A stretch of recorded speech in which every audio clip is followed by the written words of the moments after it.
Isang magandang araw po sa inyong lahat, mga minamahal kong mga kapatid sa Panginoon. Ito po ang inyong lingkod, si Pastor Ruel Camya po, mula po dito sa Winnipeg, Manitoba, Canada, para po sa ating pag-aaral ng Salita ng Diyos ngayon pong umaga. Welcome po sa Tinig ng Pag-asa. Ang atin pong pag-aaral ngayon pong umaga ay pinamagatan ko pong The Call to Discipleship. Atin pong hahanguin ang ating pag-aaral sa Matthew chapter 4 verses 18 hanggang 22.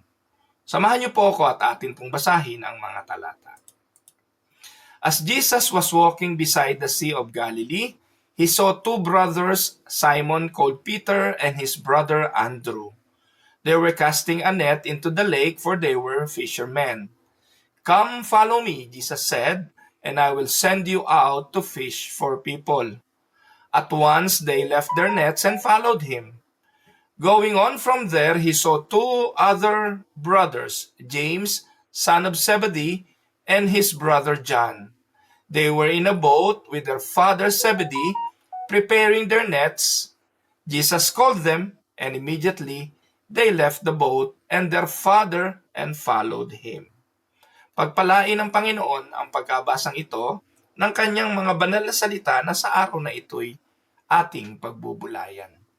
Ang tema ng ating pag-aaral ngayong umaga ay Jesus sovereignly calls and transforms ordinary people into disciples for His kingdom mission. Tandaan na ang pagtawag lagi ng Panginoon para sa paglilingkod ay para sa kanyang kaharian at sa kanyang kaluwalhatian.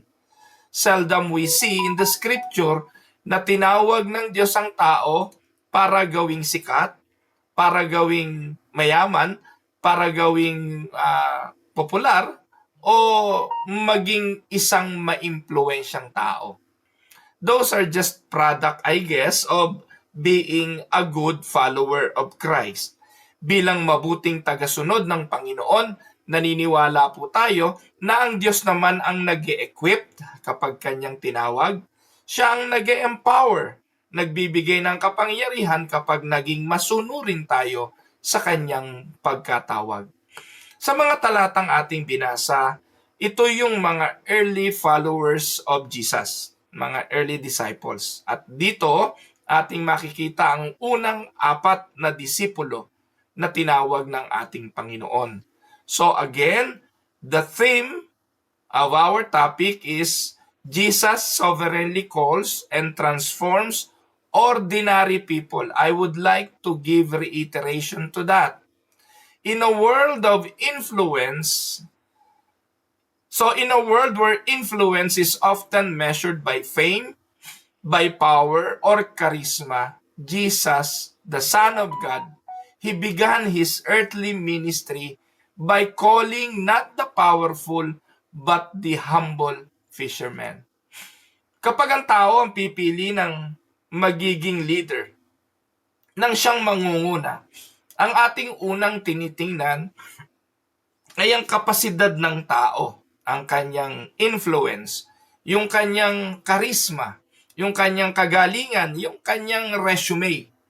Katatapos lang po ng eleksyon sa Pilipinas, dito po sa Canada, nakarating rin yung mga balita tungkol sa sino ang naging 12 senador na uupo sa Senate ng Pilipinas. Nakita na rin namin yung ilang mga mayors ng mga bansa ng city at yung mga nanalo na mga congressmen sa Pilipinas. At palagay ko naman, merong mga natutuwa dahil nanalo yung kanyang yung kanyang kandidato, at meron din namang naiinis dahil natalo yung kanyang mga piniling kandidato. Ganun pa man, ganun yung ating pananaw Boboto tayo ayon sa gusto natin, sa inaakala nating maganda para sa atin. Pero at the end of the day, tandaan po natin, kung sino po ang nanalo dyan, ang Diyos ang nagtalaga niyan. Inilagay sila ng Diyos dyan for a purpose. At kung anong layunin, minsan hindi natin agad nalalaman, ang Diyos ang siyang nagre-reveal nun. Kung para turuan tayo, pwede. Kung para parusahan tayo lalo, Pwede. Kung para tayo maghirap at para sa Kanya lang umasa, pwede. Maraming ganong pangyayari sa buhay, maging sa bansang Israel, na pinahintulutan ng Diyos ang pagkakaroon ng masamang hari, ng hindi matuwid na mga leader sa buhay nila para sila ay magdusa. At in fact, there was a story in the scripture where God even allowed Egyptians, yung Babylonians, yung mga malulupit na bansa na masakop sila para maranasan nilang sa Diyos lang umasa. Kung sa ating pagpili ng mga pinuno ay parurusahan tayo ng Diyos, hindi rin natin alam. Merong layunin ng Diyos sa lahat.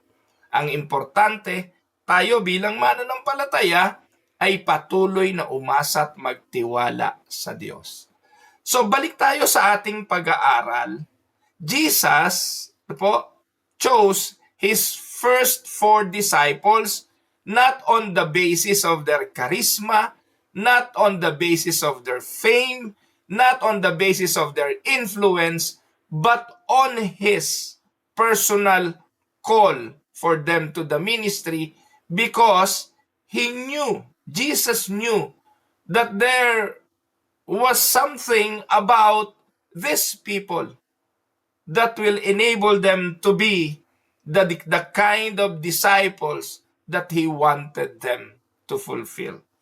So, Jesus did not post a job advertisement na nagsasabing you can apply for a disciple or disciples needed. He did not hold even an interviews. Kung titingnan natin ang talata, He simply called and the disciples followed. This is the heart of discipleship, the sovereign call of God, and the willingness of the disciple to respond. So, ganito po natin titingnan ang ating pag-aaral. Pupuntahan natin ang context ng Matthew chapter 4, 18 to 22. Ano bang context nito? So, si Matthew places this account shortly after Jesus begins preaching. So, kung titingnan po natin sa Matthew, andyan po yung simula ng ministeryo ng Panginoon.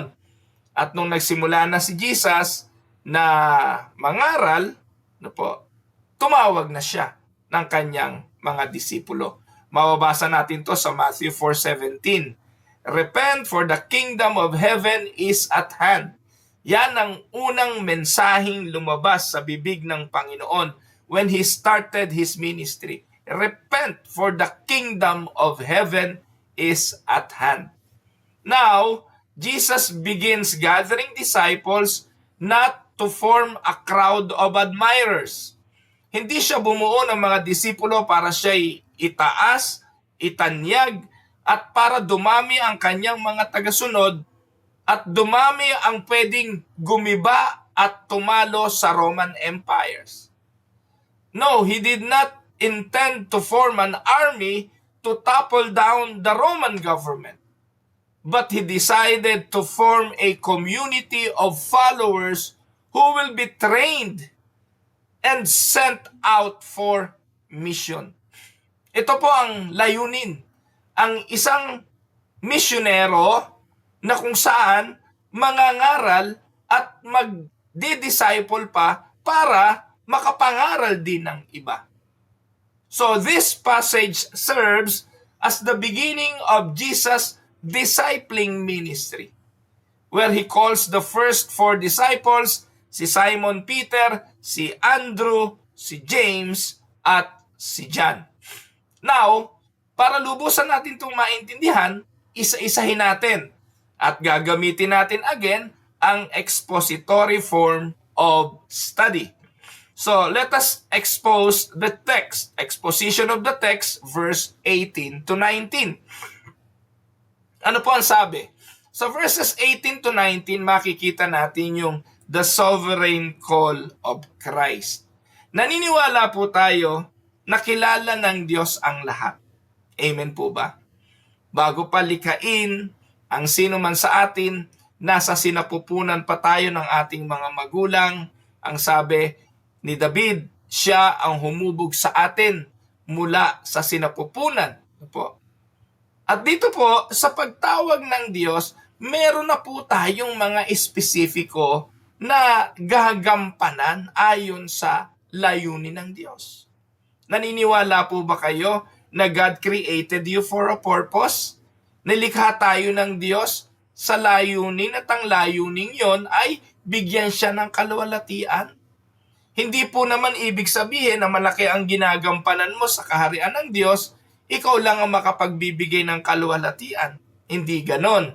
Ano man daw po na bagay na ating ginagawa, kumakain man tayo o umiinom, pag ginagawa natin para sa kaluwalhatian ng Diyos, we give Him the glory. Nagiging masunurin tayo pag ganon. So dito po, kitang-kita natin sa mga talata, kilala na ng Diyos kung sino ang kanyang mga pipiliing disipulo. Ito yung the sovereign call of Christ. Anong sabi? While walking by the Sea of Galilee, he saw two brothers. And immediately he said to them, "Come, follow me." Jesus initiates the relationship.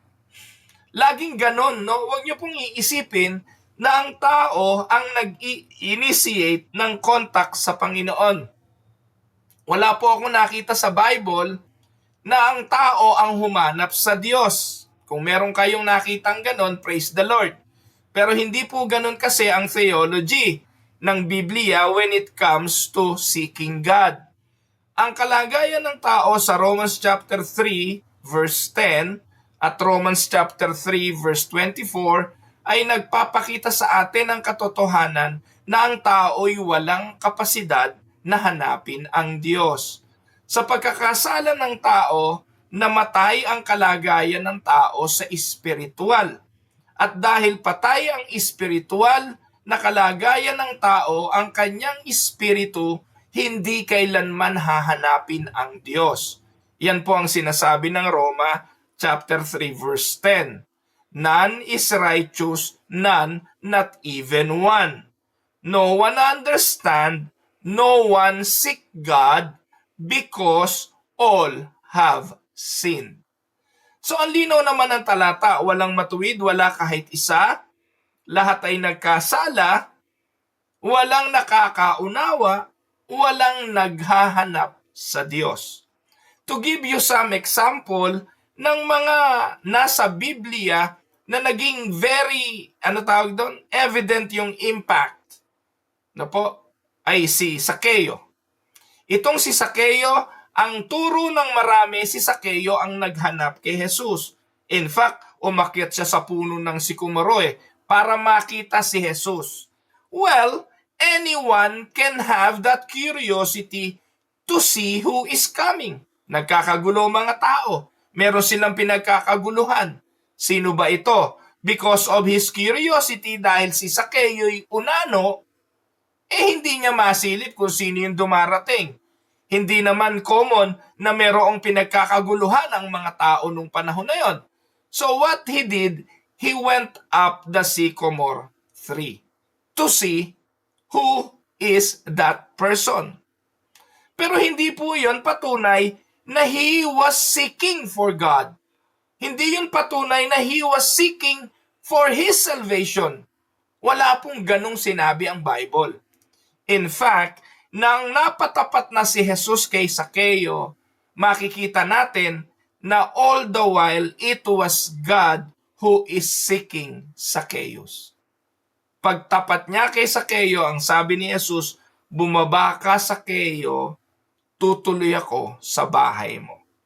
So, all of the sudden, na-realize si Zacchaeus na bakit ako pala pupuntahan itong taong pinagkakaguluhan nila.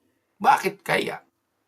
Because sa dulo ng talata, sinabi ni Jesus kay Zacchaeus at sa mga tao roon, na po, ang kaligtasan ay dumating sa tahanang ito dahil si Zacchaeus ay anak din ni Abraham. Ano pong ibig sabihin? Ibig sabihin po noon, pinili din ng Diyos si Zacchaeus para sa kaligtasan. So, it is always Jesus who initiates the relationship. Kay Pablo, sa isang malupit na mapamuksang alagad ng Hudaismo, na kung saan inuusig niya ang mga mananampalatayang Kristiyano. Hindi si Saulo o si Saulo na naging Pablo ang humanap sa Diyos. It was Christ who initiates the relationship with him. So, he doesn't ask, would you like to learn from me? He didn't ask, would you like to know my teaching? Wala pong ganon. No po? Kung atin pong titingnan ang mga talata, ano ang sabi niya? He commands, follow me. And this echoes God's sovereign grace. He chooses whom He wills, not based on merit, but on His purposes. Amen, mga kapatid. And this mirrors God's choosing of Israel, not because they were great, but because of His love and faithfulness. You can read Deuteronomy chapter 7, 6-8. Kayo na po ang magbasa. And to illustrate my point, like a shepherd calling his sheep by name, Jesus calls his own. Amen? Discipleship is not a career decision. Discipleship is a divine summons. And all Christians, all believers, no one is exempted to the call. If you are a believer of the Lord, you are then called to be a disciple. Amen? Now let us look at verse 19b and see the transforming purpose of discipleship. Ano yung transforming purpose ng discipleship? Pag tinawag, babaguhin. Pag tinawag, bibigyan ng gawain. Pag tinawag, merong tutuparing purpose. Sabi ni Jesus, I will make you fishers of men. Jesus not only calls them, He promised to transform them. Kaya yung tinawag ng Panginoon, hindi pwedeng hindi magre-resulta ng pagbabago. Hindi tayo magbabago para tayo maligtas. Tayo ay naligtas na muna bago dumating doon sa transformation. Amen? So from catching fish to catching souls. And this transformation is the work of God. I will make you. This is the work of the Lord Jesus Christ. Tandaan na ang transformasyon sa buhay natin, parate ay gawa ng Diyos. Even our sanctification. Yung sanctification, the process of being made holy, is not self-improvement, but Spirit-led change. Philippians 1:6, He who began a good work. Who began that good work? It is God, the Holy Spirit, doing the good work in us in order for us to be made new. Kaya kung may nagbabago man sa buhay mo, kung may nakakapansin man na dahil naging Kristiyano ka, naging ganito ka, naging ganoon ka, praise the Lord. Pero always put and associate that sudden change, that improvement in your life, not because of you, not because of self, but because of the leading of the Holy Spirit. Discipleship means being shaped by Christ for His mission. Para matupad ang layunin niya sa gawaing itinalaga sa iyo, ite-train ka para sa bagay na yon. Tandaan po ninyo, wala naman tinawag na sundalo na pagkatawag, binigyan ng barel at inilaban na sa digmaan. Hindi naman po ganon, hindi po ba? Kaya yung pastor, hindi naman tinawag ka na ngayon, nagpastor ka na bukas, pastor ka na. Hindi rin po ganon. Kaya nga po merong proseso ng discipleship. And take note of this, most of the time, yung mga pastor na nagiging epektibo, na hanggang kamatayan ng buhay ay naglilingkod. Ugatin ninyo, sila po'y nagsimula ng mga bata pa sila sa kanilang. Nagsimula sila mula pagkabata, mula Sunday school, kabataan, hanggang sa sila'y naging mga tapat na lingkod ng Panginoon. Sa mga panahon na yon, hinubog sila ng Diyos para sa gawain ng pagmimisyon. Sila yung hindi agad tumatakas kapag mahirap na ang ministeryo, hindi sila nagre-resign kapag mabigat na ang gawain, no? At nagpapatuloy.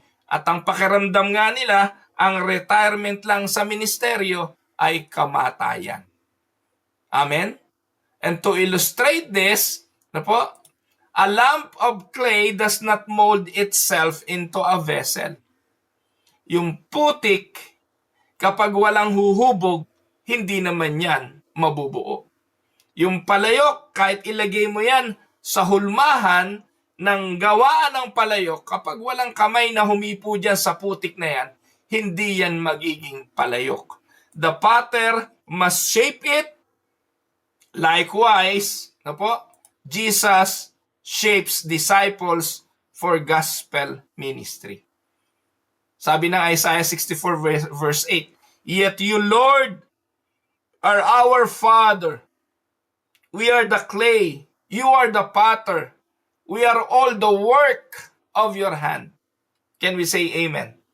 Ang Diyos ang siyang magpapalayok, tayo putik, hinuhubog niya tayo ayon sa kanyang naisin.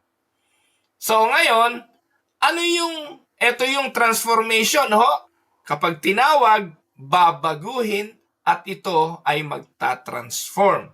Let us look at the radical response of the disciples. Makikita natin to sa verses 20 hanggang 22. Anong nangyari? Anong resulta ng pagkatawag? Immediately, they left their nets. Immediately, they left the boat and their father. Dalawang set ng disipulo yung kanyang tinawag. Dalawa-dalawa. Yung una, they immediately left their nets. Yung pangalawa, they immediately left their boat and their father. So their response is immediate and sacrificial. They leave their profession and even the family connections. So this shows the priority of Christ above all. Tandaan na discipleship demands total allegiance, and Jesus later teaches that whoever loves family or life more than Him is not worthy of Him. Take note na hindi naman po sinasabi ritong kamuhian yung pamilya, na huwag nang lingunin yung pamilya. Pero pinakikita rito na if you want really to be a follower and a disciple of Jesus, you need to put Him the topmost priority. Amen? Sabi ng Matthew 10:37-31, "Anyone who loves their father or mother more than me is not worthy of me." Take note, inuutosan tayong igalang ang ating mga magulang. Ephesians chapter 6. Inuutosan tayo sa 10 Commandments to honor our father and our mother. Pero dito, binabanggit lang ng Panginoon na sa pagsunod sa Kanya, higit na prioridad, ang order ng ating love ay ang Diyos bago ang ating mga sarili. Yung ordo amoris, love God first, and love the people or love yourself. Love others as you love yourself. Amen? So, anyone who loves their son or daughter more than me is not worthy of me. And whoever does not take up their cross and follow me is not worthy of me. Whoever finds their life will lose it, and whoever loses their life for my sake will find it. Ito po ang malinaw na paalala ng ating Panginoon. And to illustrate, imagine a soldier receiving orders to report for duty. He doesn't delay to finish personal business bago siya humayo. Pag panahon ng gyera at nagtawag ng mga lalaki para sa digmaan, wala tayong tugon kung hindi, let's go. That's how the disciples respond. Ang mabigat dito, makikita natin sa talata ang napakahirap na buhay ng isang disipulo. Ang mga lingkod ng Panginoon ay hindi naging mayaman. Hindi sila naging popular.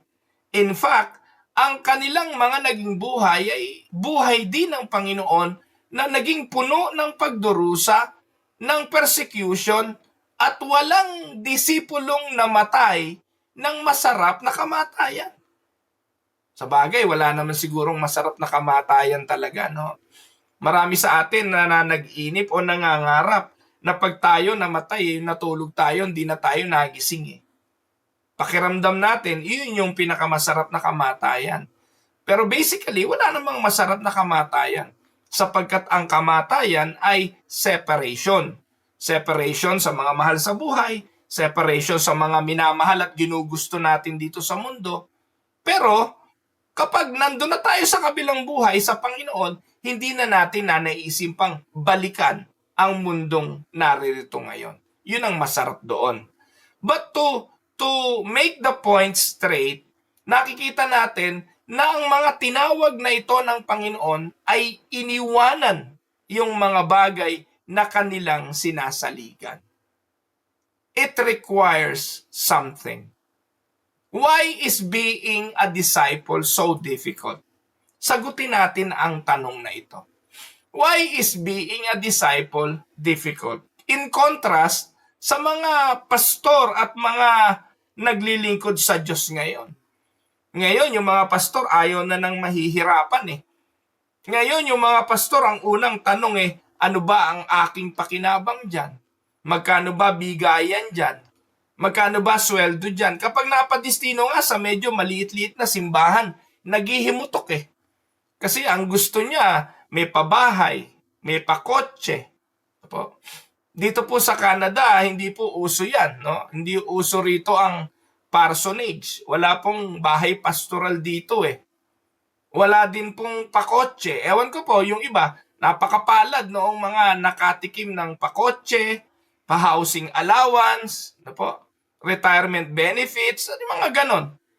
Kasi yan po yung mga ninanasa ng mga pastor eh. Samantalang nung araw, SSS nga lang sa Pilipinas, wala pa yung mga pastor eh. Walang PhilHealth. Pero ngayon, makaprecho na ang mga pastor. Masarap na magpastor ngayon. Kailangan meron kang pasasakyan kahit man lang motorsiklo. Yun agad ang hinihingi. Kasi ang katwiran, paano ako makakapag-ministeryo kung wala akong sasakyan? So, yun po yung mga requirements. Merong mga allowance sa clothing, no? May allowance sa lahat at marami pa, kung ano-ano pa. So, bakit noong panahon ng Panginoon ay mahirap ang maging disipulo? Una, it required leaving everything familiar. Ano yung mga familiar? Una, verse 20. Immediately they left their nets. Verse 22, immediately they left the boat and their father. Ano po ang insight na makikita natin dito? Yung net at saka yung boats symbolize their livelihood, their source of income, their security, their identity. Iniiwanan yan yung mga nagiging source ng kanilang kayamanan. Iniiwanan yan and they will follow Christ. Baliktad to sa maraming mga pastor ngayon eh. Yung mga pastor ngayon, nandun sa ministeryo, sapat naman, and yet, anong ginagawa? Rumaraket pa. May full-time na, may full-time job na, meron pang part-time, pastor pa. Mga nagsisipaghanap buhay. Kaya pagkatapos po nung kanilang 8 oras sa kanilang mga trabaho, saka ngayon maglilingkod sa Panginoon, ano pa paglilingkod nun? Wala na. pagod na. Tapos saka ngayon uupo, magbabasa ng Bible. Wala na. Wala nang power. Pagod na. Kaya napakahalaga po ng full-time ministry eh. Mga kapatid, nagsasalita ako sa personal kong karanasan. Nandyan ako dati. Pero nung talagang nakita ko po yung marubdob na tawag ng Panginoon na walang mangyayari sa aking ministeryo bilang pastor kung pagsasabayin kong naghahanap buhay para kumita ng extra para sa pamilya ko and at the same time maglilingkod bilang pastor, pareho pong magsasuffer yon. And I gave up my job and went full-time sa ministry. Yung father represents family ties, represent relationships and responsibilities. And to leave those things meant disruption of life as they knew it. Kaya hindi madali ang call to discipleship. Ang tawag ng ministeryo hindi madali. Kaya kung inaakala nyo madali ang magpastor dahil isang sermon pag linggo ay susweldo ka na, ganun na nga lang siguro. Madali nga yun.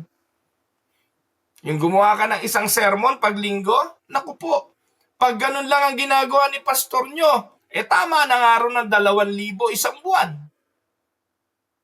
500 isang linggo. Bakit? Isang beses isang linggo lang naman. Magsesermon ng kalahating oras. Tapos babalik uli sa susunod na linggo. Magsesermon uli ng kalahating oras. Napakamahal naman, pasweldohin mo na 10,000 kung isang kalahating oras lang bawat linggo. Samantalang ikaw, member ng church na yun, 8 oras, hindi ka pa sumusweldo ng 10,000 isang buwan. Dahil lang sinabing pastor ka at sinabi mong nagpastor ka. Unfair, di po ba?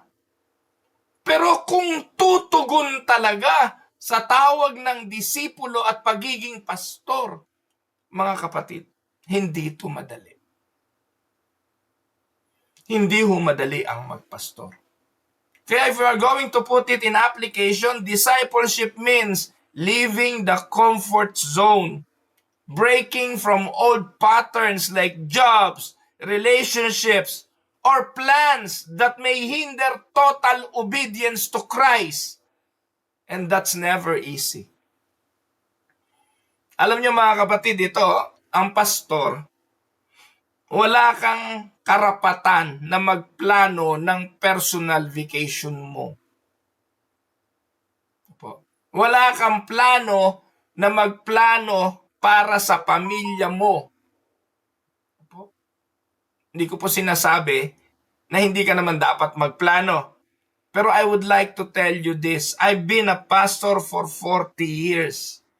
May mga pagkakataon birthday ng anak mo na kailangan nandun ka. Pero may namatay na miyembro, sino ang pipiliin mo? Minsan iiyak ka na lang, pero kailangan mong gampanan. Hindi pakitang tao, hindi dahil gusto mong paglingkuran yung tao, kung hindi dahil alam mo na parte ito ng ministeryo mo.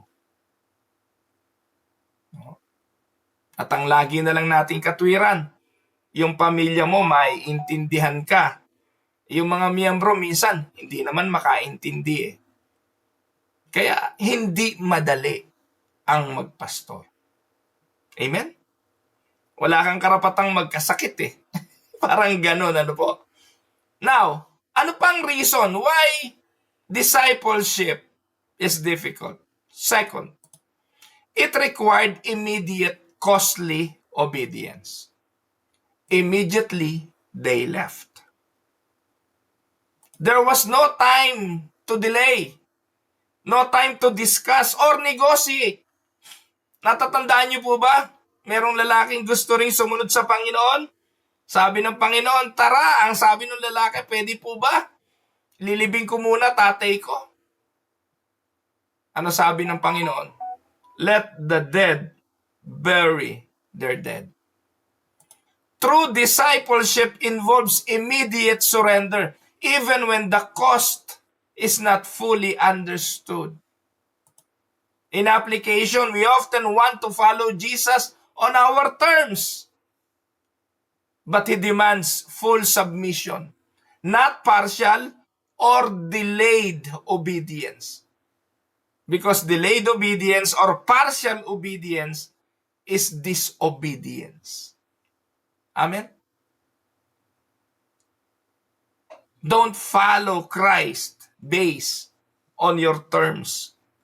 Yung bang susunod ka lang kapag maganda ang bigayan? Susunod ka lang pag maganda ang lugar ng destino?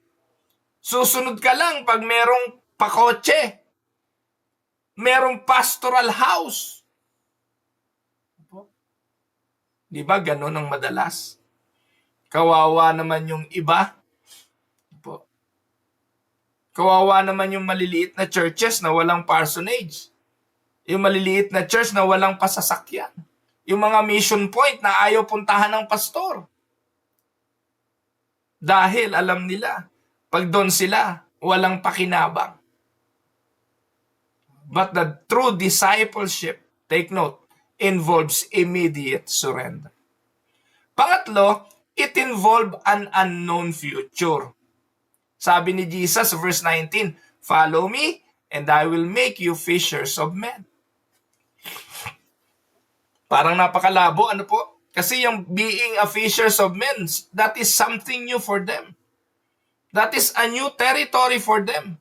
They have been fishing for fish for quite a while. Pero how can we fish for men?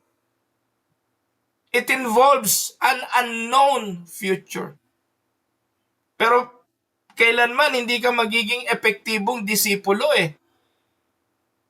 kung hindi mo pangahawakan ng may pananampalataya at pagtitiwala ang tawag ng Panginoon. Bakit? Look at the insight. Jesus didn't give them a detailed plan. He gave them a person to follow and a mission to trust. Follow me, and I will make you fishers of men. That is the mission. Pero walang detalyado. Explain mo nga muna, ano ba yung fishers of men? Ano ba job description ng fishers of men? Paano ba manghuli ng tao? Ano bang gagamitin diyang paraan para hulihin? Mga kapatid, napakahirap pong sumabak sa isang bagay na hindi mo alam. Hindi po ba? Pero God will put you in some uncharted courses ng buhay na wala kang pangahawakan kundi ang pagtitiwala na dahil ang Diyos ang siyang nag-utos sa iyong pagsunod sa kanyang kalooban, He will empower you and He will provide for you. They didn't know what it meant to be fishers of men, and yet they trusted Jesus enough to follow Him. So bilang application, mga kapatid, discipleship means walking by faith, not sight. It requires trusting Jesus with the outcome even when it is unclear. That is the call of discipleship. Pangapat, kung bakit mahirap ang maging disipulo, it demanded a new purpose and identity. I will make you fishers of men. Jesus redefined their entire life's mission. Bata pa tayo, meron na tayong mga gustong gawin sa buhay. Meron na tayong pinapangarap maging. Kaya pag tinanong mo yung bata, anong gusto mo paglaki mo? Meron na siyang idea kung anong gusto niya. Pero ang mabigat minsan, hindi natin alam kung anong gusto ng Diyos. Hindi natin alam kung anong plano ng Diyos. And Jesus is good on redefining our life's mission. Kung ako po ang tatanungin kung anong mga pangarap ko nung araw, wala ho sa listahan ang maging pastor. But Jesus, when they called His first disciples, They were no longer just workers, they were now kingdom builders. This meant learning, unlearning, suffering, preaching, being rejected, and ultimately, for many, dying for the cause of Christ. Yan ang kahulugan ng pagiging disipulo. So in application, discipleship is a reorientation of identity. Ano po? Tandaan po ninyo mga kapatid, you're no longer the master of your life. Christ is. And that's a humbling and hard shift for human pride. Hindi na tayo ang masusunod, kundi si Kristo na ang masusunod sa atin. That is why it is not easy.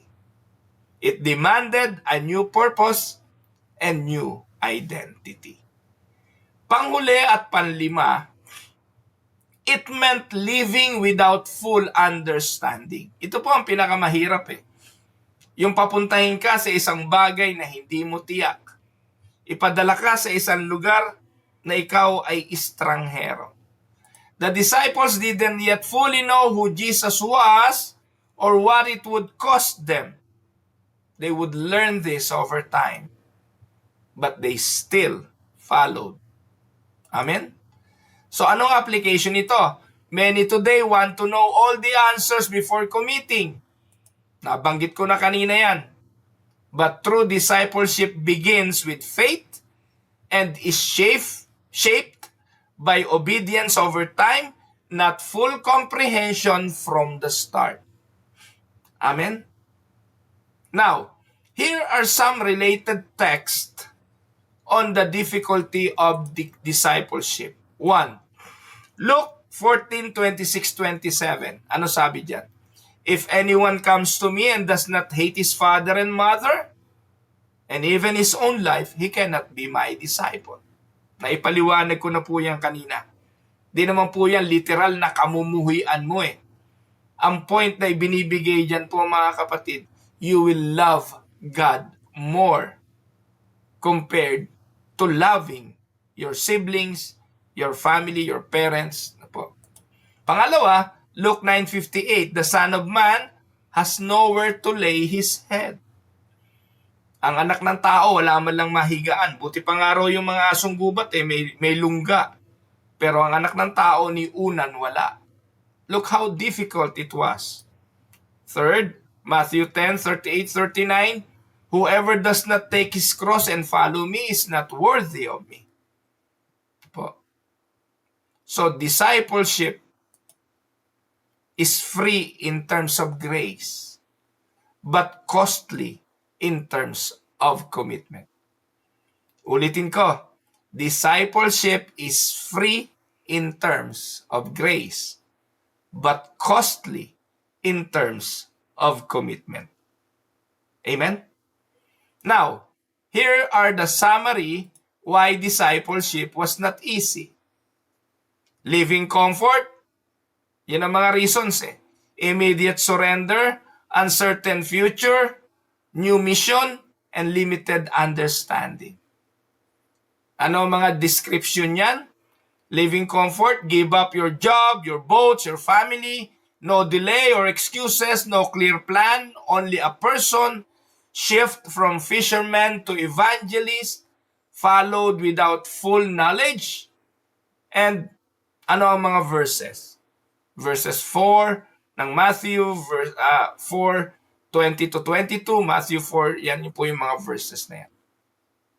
Kayo na po ang magbasa niya. Now, how can we apply this for our present condition? Application for us today. Tandaan, Christ still calls disciples today. Can we say amen? Sa papanong paraan? Sa kanyang mga salita. Sa pangangailangan, ito madalas na tanong sa akin eh, paano ko po malalaman kung tinatawag ako ng Panginoon?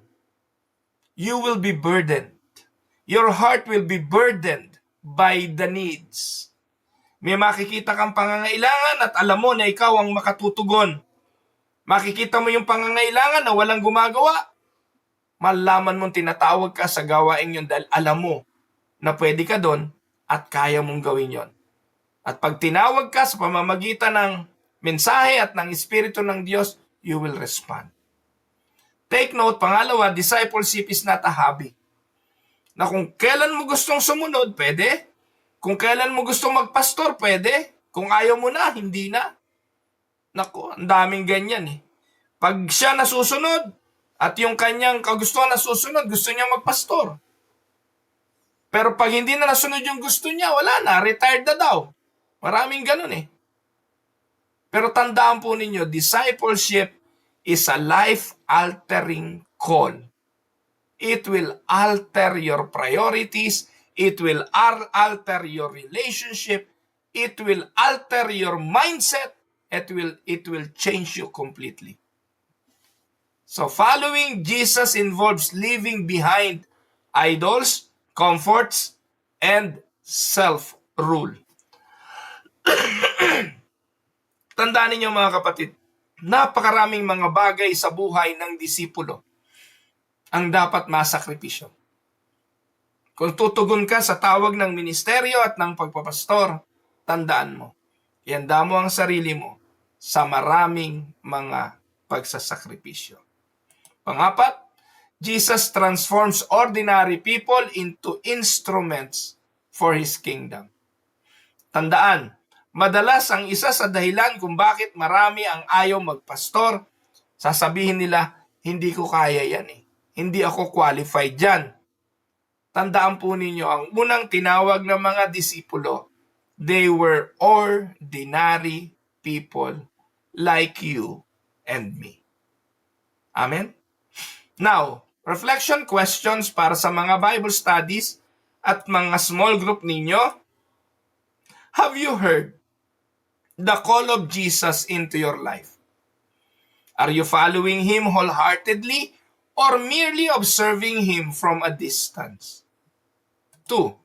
What nets do you need to leave behind to follow Jesus fully? Ano yung mga nets nyo? Career, idols, comfort, pride, or sin? 3. Are you allowing Jesus to shape you into a fisher of men? How are you participating in His mission to reach others? 4. Is your response to Jesus marked by immediacy and obedience, or delay or excuses? And the last, do you understand that following Christ will cost you, but it is worth everything? Philippians 3:7-8. Amen? So bilang konklusyon mga kapatid, Jesus doesn't look for the qualified. He qualifies the called. Amen? He began His mission not with scholars or nobles, but with fishermen. Today, He continues to call men and women and children to follow Him. Will you follow when He calls? Sabi ng Panginoon, follow me, and I will make you fishers of men.